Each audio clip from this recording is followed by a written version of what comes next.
So thank you very much. Joti Brar. Thank you very much. I can understand, that's all right. Thank you very much for having me. I will try not to take up too much time, but this is something that I think a lot of people don't know enough about, actually, because there was such a shameful lack of a defence of Libya in any of our media, whether corporate or left-wing, what passes for the left-wing. So I want to just focus today, as Ranjit said, our party's put out this pamphlet talking about the wider drive to war, and this is the war that the imperialists really want to have. And these wars we're seeing at the moment, they're stepping stones towards the big objectives, which is Russia and China. And Libya is a really telling example for us and helps us to understand what our duty is in relation to the drive to war against other countries, in relation to the war against Syria, in relation to the war against Palestine, in relation to the war against Yemen, and in relation to the demonisation and the propaganda leading up towards war against Russia and war against China. So I want to talk to you about Libya, the media, and the anti-war movement. And really with an aim of helping us to understand what should a real anti-war movement look like. So Kofi of African Lives Matter sadly isn't here, and he was going to be highlighting the issue, the horrendous issue that has recently come to light of the return of chattel slavery to Libya. How is it in the 21st century such an abomination can be going on and so openly tolerated? What was Libya before 2011? Ranjit has summed up and stolen some of the substance of what I was going to say to you. But you know, since the Green Revolution, which was the popular revolution led against the monarchy by Muammar Gaddafi and his forces, the oil wealth of the country was transferred from the monarchy, a monarchy which was enthralled to BP, from the monarchy to a democratic, popular, modern, anti-imperialist and rapidly developing nation. And Ranjit talked about how Libya in 1969 was the poorest country in the world, and in 2011 was the richest country in Africa. You know, that is no small achievement in 40 years. It used its oil wealth, as Ranjit said, to benefit the people. Cheap and decent housing available to everybody. Free farms for people who wanted to get into farming. You would get land, a farm, seeds, all the equipment you needed. Libya was very keen to diversify its economy, to green the desert was one of their aims, to start an agricultural revolution in that part of Africa. Interest-free loans, interest-free. Free education, free healthcare, and any kind of education or health provision you needed that wasn't available in Libya, the government would fund you to get it elsewhere. The Great Man-Made River Project, sustainable modern technology, making use of Libya's water resources to green the desert and to bring water into the cities of Libya. Literacy went from 25% before the revolution to 87% by 2011, and amongst the young people, it was 100%. So those who were left illiterate were in the older generations, who remember before the revolution in Libya, a huge proportion of the population was still nomadic. It was a very feudal, very backward Islamic society, you know, with consequent kind of tribal and old medieval type of beliefs about women and education and all those type of things. So, but the younger generations were completely educated, modernised, lived a completely different life to their grandparents. Why was Libya targeted? Well, first and foremost, of course, it had huge oil wealth and huge water reserves, and imperialism wanted to get its hands on those. It was setting an example, a dangerous, dirty example of what can be achieved when you kick the imperialists out and take control of your own resources. Libya was funding many projects towards African unity and independence. Projects to create infrastructure and development that would help Africa throw off the chains of colonialism. It was behind the African Central Bank, the African Monetary Fund, the African Union Alliance.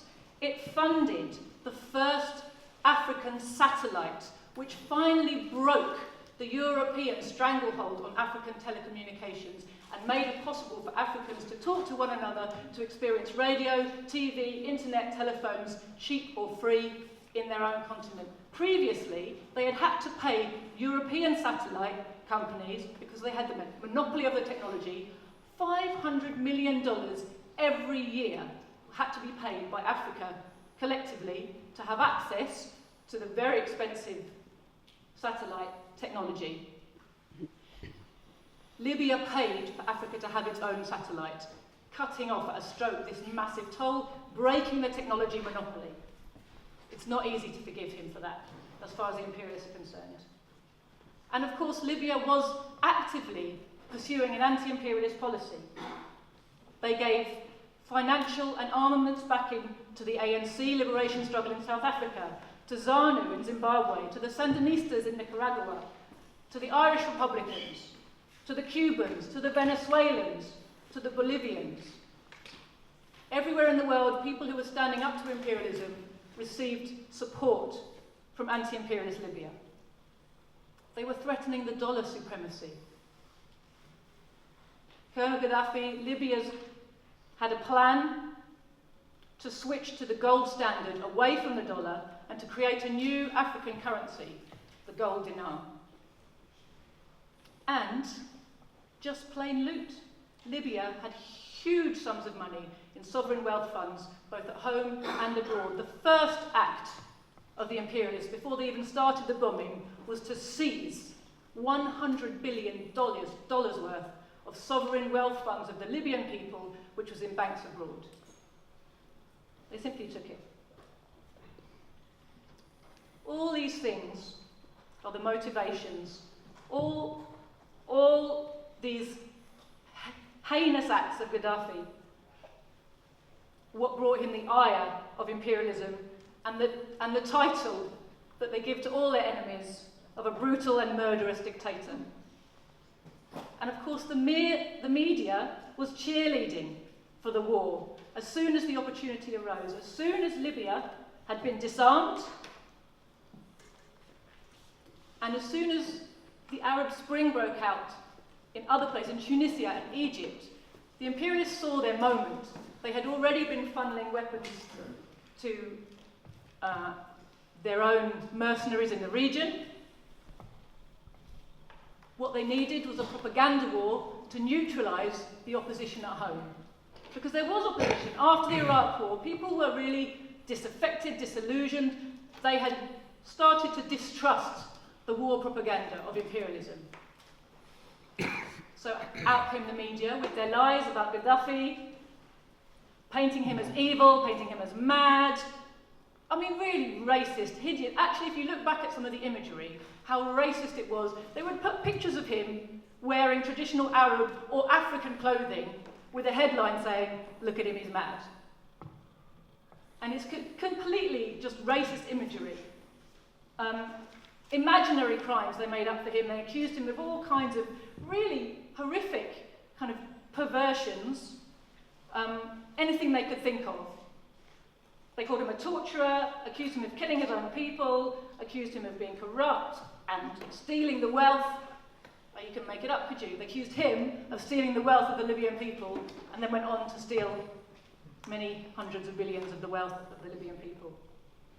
So the headlines screamed at us that Libyans lived in a massive prison and were desperate for liberation. But people are cynical. People had become cynical about the corporate mainstream media. So what was the left wing doing? What did Stop the War do at this point? Did they jump to the defence of Libya? NATO was busy preparing us for a blitzkrieg and dressing it up as a mercy mission. The heroes of Stop the War, what did they do?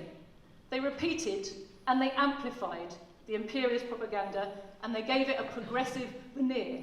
They made it acceptable from the left as an ordinary person to spout this nonsense about Libya.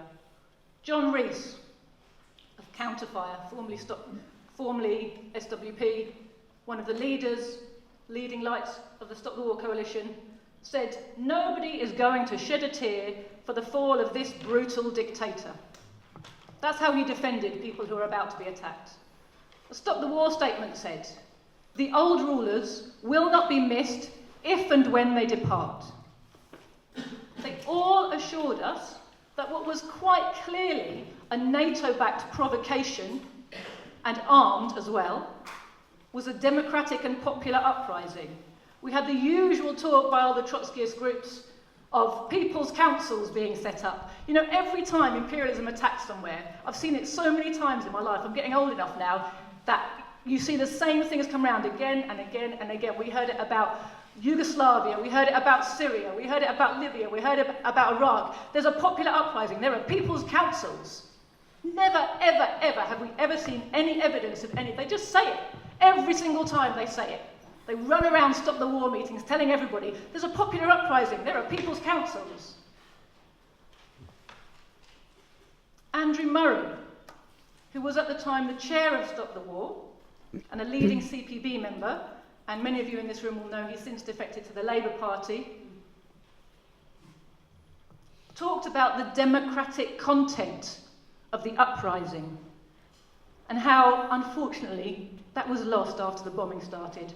But still, he said, it's wrong to assert that the rebellion based in Benghazi was some sort of pro-imperialist plot from the onset.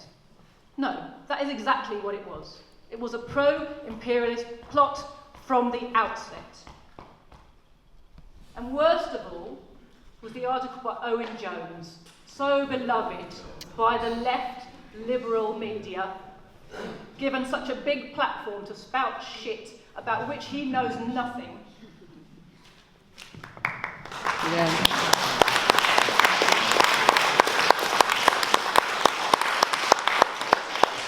So listen to this and tell me this isn't war porn of the worst kind. Let's be clear. And remember this guy, he was in his 20s at the time. I don't know who he thinks he is to pronounce the death sentence on great revolutionary leaders of the people in the Third World from his little soapbox in The Independent or The Guardian, knowing nothing. This is what he says, let's be clear, other than a few nutters, that's the population of Africa, by the way, we all want Gaddafi's overthrow, dead or alive. And he carried on. In both his anti-Western and pro-Western incarnations, his record is that of a brutal and unquestionably slightly unhinged dictator. I will not caricature supporters of the bombing campaign as frothing at the mouth neocons. This article was featured prominently on the Stop the War website. So this is what passes for an anti-war movement in this country. And as the bombing campaign was being prepared, Stop the War did jump into action. They organised a demonstration. Where? Outside the Libyan embassy, against the Gaddafi government. So how better could you disarm the people's resistance against a war than by telling them that the aims of the war are just? When the bombing finally started, they condemned it. Why? Because it was wrong? Because it was against the interests of British people? Because it was a criminal, aggressive, unjust war? No. Because they said it would bolster Gaddafi's position, i.e., your aim is right, but your tactics are wrong, imperialism. Listen to us. We have better tactics for pursuing your aims. Let us be your advisors on how best to run British imperialism. The destruction of Libya is a crime of horrific proportions, and it was clearly facilitated by those who should have been organising to prevent it. 40 years of independent, secular development were wiped out. Water and electricity infrastructure, housing and healthcare provision, the education system was destroyed. The secure means of life for 6.5 million people were destroyed. Tens of thousands of black Libyans were massacred in pogroms by Western-backed death squads. Arab supremacists let loose and given guns.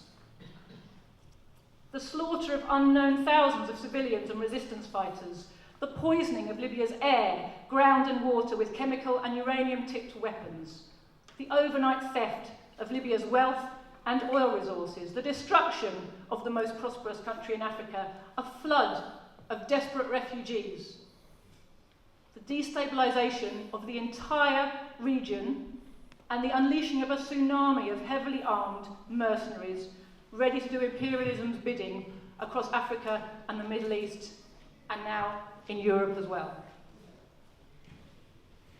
So the unjust, aggressive, illegal war against Libya wasn't only a tragedy and a succession of war crimes against the Libyan people, it was a disaster for the people of the entire world.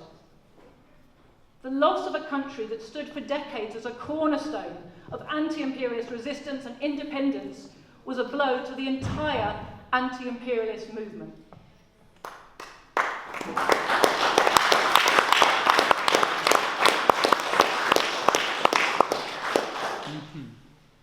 And it really should be clear from all this that our duty is to oppose all such aggressive wars with all the means at our disposal. But what are those means? How can we take on a power like British imperialism? It seems so mighty. And of course the answer is that although as individuals we are weak, collectively we have power. We need to organise a mass campaign of non-cooperation with imperialist war. We need to take our inspiration from the British workers who refused to load armaments that were bound for Russia in 1920, I believe, or 21. The Jolly George, it was called. It's a famous incident where British dock workers who had been organised and educated by the Hands Off Russia campaign were so incensed at Britain's involvement in trying to crush the new Soviet state that they refused to load arms and soldiers onto a ship that was bound for Russia, and they were backed up. There was such a mass feeling that had been organised and worked for by the Hands Off Russia campaign that the workers of Britain were so incensed that it was actually backed up with the threat of a general strike, and at that point Britain withdrew its forces from the war of intervention, directly because of the threat of a general strike by British workers, directly because of their action and their willingness to carry out more actions. This power is real. Dublin workers, during the time of the anti-apartheid struggle, showed the way to Palestine solidarity activists. They refused to put out apartheid produce on the shelves in their supermarkets. Now, how much more powerful is that than giving leaflets to shoppers and saying, choose right? We need to move away from this idea of individual consumer choices and towards the idea of exercising our collective, organised power.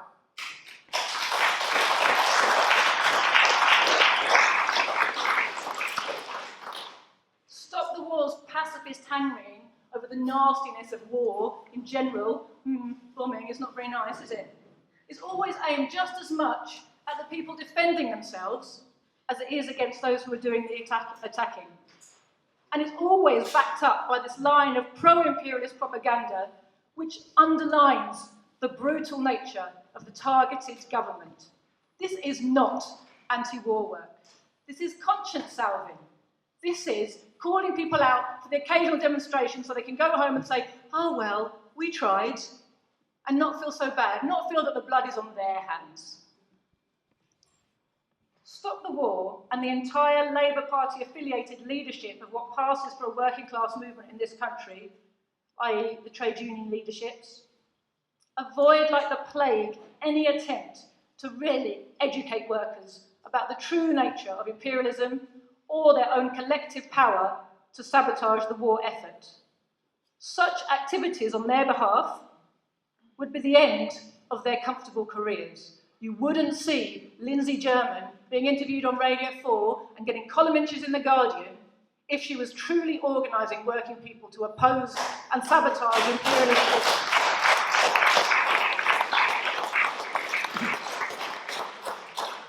The fact is that workers make munitions, workers transport the arms and the material for wars, workers write the propaganda, workers broadcast the propaganda and print it.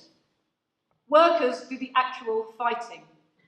Our party, many years ago, and it's in the back of this pamphlet if you want to find out more about that, put a resolution to the Stop the War conference. In the days when Stop the War was still a fairly meaningful organisation and many people were involved with it and it still could pull in quite a big national congress every year, our party put a resolution that was actually unanimously adopted by the Congress, calling for Stop the War to initiate just such a campaign of non-cooperation. And it went into quite a lot of detail about what kind of activities we could do.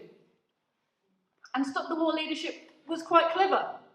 They didn't want to be seen in front of the people in that room who were very much against the war and wanted to do something about it. They didn't want to be seen arguing against that resolution. So they didn't. They supported it. It went through unanimously. And guess what happened next? Nothing.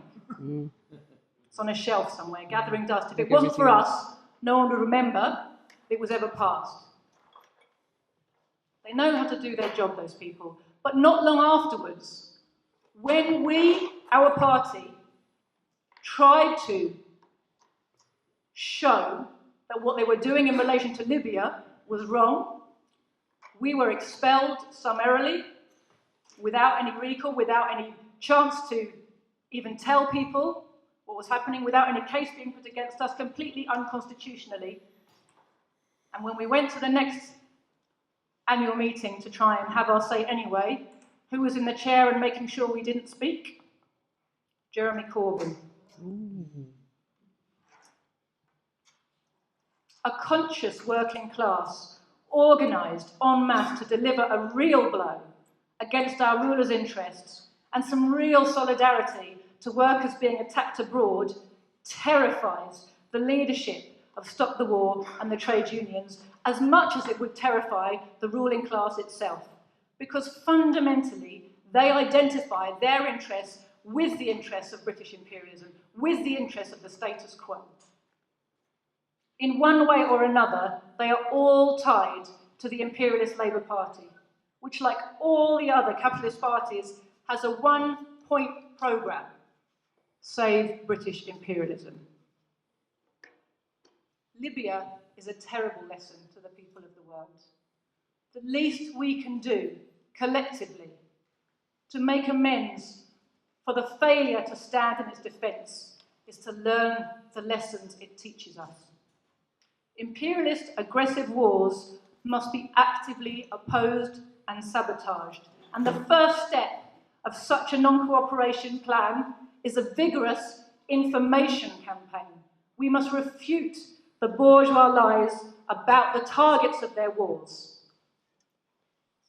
Many years ago, when I was a media worker myself working at the BBC, I and my comrades did our best to take such resolutions to the BEC2 Congress, to force BBC workers to think about their role in prosecuting the war in Iraq. Again, it's printed in the back of this pamphlet, if people would like to know more about what we did and see what a kind of model resolution might look like. If you're thinking about what you can do in your own unions, it serves as a good starting point.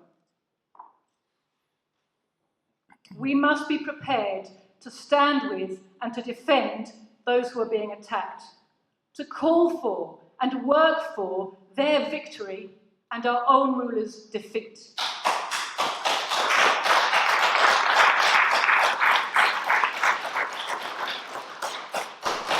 We need to create in our unions a demand for non-cooperation with all aspects of the war machine. And this is the real significance of the work of Eva and those like her. And the reason the liberal media are so incensed with the holes that are being blown in their war-supporting narrative. It's the reason why The Guardian recently wrote that hideous hatchet job on Vanessa Beeley, which also mentioned the work of Eva and a few others. They're hopping mad. Not only is the war against Syria failing, being defeated, but their lies are being exposed. Anyone who wants to find the truth now can find it.